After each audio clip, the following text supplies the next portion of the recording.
Don't invest in college to get rich. Don't invest in college to be your own boss. Invest in college if you want to sit in a cubicle and make other guys rich.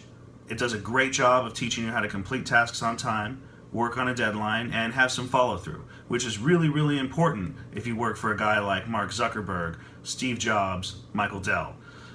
I was looking at an interview that was conducted at the World Economic Conference in China last year. Vanity Fair, kind of not the best source, but Vanity Fair is interviewing Jack Ma. Jack Ma is the second richest man in China, billionaire, needless to say.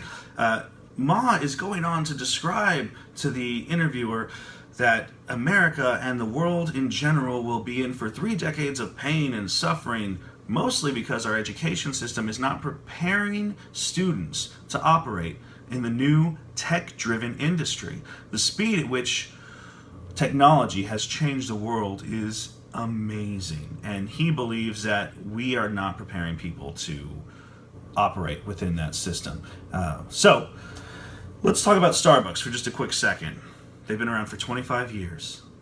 An interview on CNN Money that I watched just the other day, they're interviewing the CEO of Starbucks. He believes Starbucks is in its infancy and goes on to talk about how 25% of the sales that came from the first business quarter in 2017, that's from January to March of 2017, were done on a smartphone.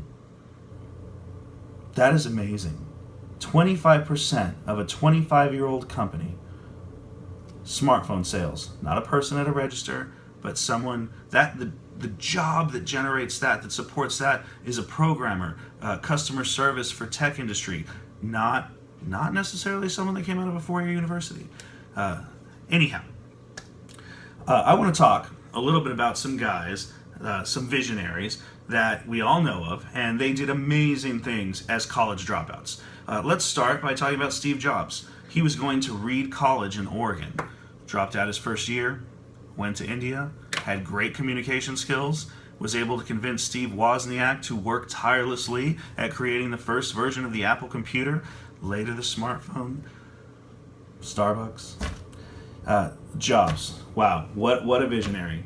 Like I said, dropped out of school his first year, organized a group of people to make a startup that literally changed the world. I mean, Apple stock today has made people fortunes, and subsidiary companies fortunes, like Cirrus Logic, and we could go into that, but excuse me, that would take forever. So, Apple Computers, known as the pioneer of the microprocessor, that leads right into Bill Gates. Harvard dropout, second year. This guy communicated well enough to buy DOS software before he buys DOS software for $50,000. He scrounges up $50,000, manages to do this as a sophomore at Harvard, turns around and sells it before he even truly has completed the sale. He doesn't even legally have the rights to this software yet, before he's selling it. So that was kind of terribly interesting, but again, that would take all day to talk about. So Gates, college dropout from Harvard, went a few years, turns around and builds the largest PC company in the world, the pioneer of the personal computer.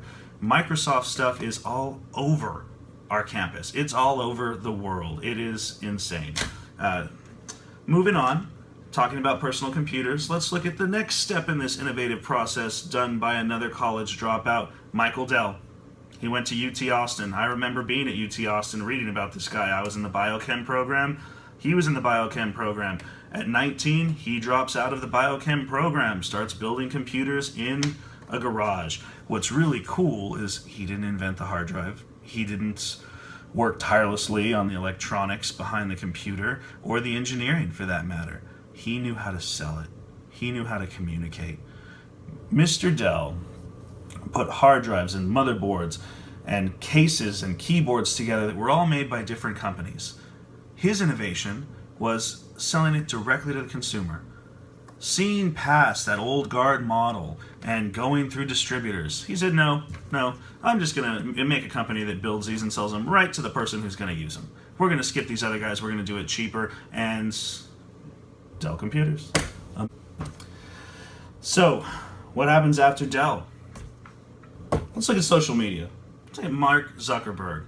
taking platforms that started with a microprocessor, personal computers right into your home, social media, Facebook. Mike Zuckerberg, college dropout from Harvard, second year, just like Gates, turns around, puts together an amazing idea that we have seen replicated in so many different ways, from Snapchat, Twitter, so on. No need to go into that, but amazing. When you look at this progression all the way to getting to the point where it's like, oh, look at that. 25% of the sales from Starbucks, one of the biggest companies out there, were done on a smartphone that really all started back with Jobs and that microprocessor. Just wow. So I think we should all take a hint from these guys, take a hint from Jack Ma, and realize that some things do need to change in order to make our country, ourselves, competitive. Super competitive, as Jack Ma would say. We need to rethink what we're learning, how we're learning it, and how we communicate that back. Because we want to be on the forefront of the advancements, utilize them for our own benefit, for the benefit of everyone else.